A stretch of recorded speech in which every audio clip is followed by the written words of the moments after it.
6:17 right now. Welcome back, everyone. I'm News 10's Christina Arangio. Time to check in with Chief Meteorologist Steve Caparizzo for this morning's Pet Connection Extra. Steve. Thank you, Christina. You don't think about it too much until you feel it. Your pet's nails. For many of us, we just get a bit nervous as to how much we can cut and if we're hurting them. In our Pet Connection Extra, the right way to cut your dog's nails.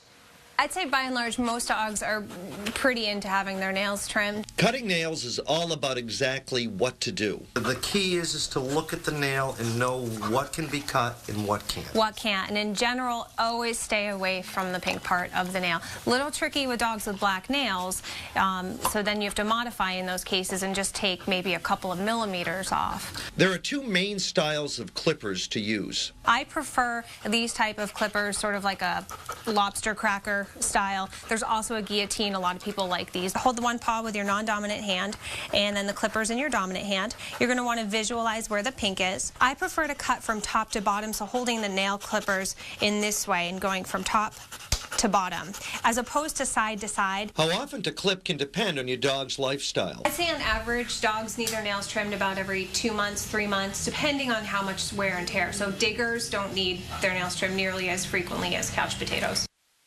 Thanks, Dr. Mel. By the way, if the nail does bleed and you don't have Quick Stop, you can always use baking soda or flour. Next week, we'll cut the nails on a cat, and that can be a lot more difficult. Back to you, Christina. All right.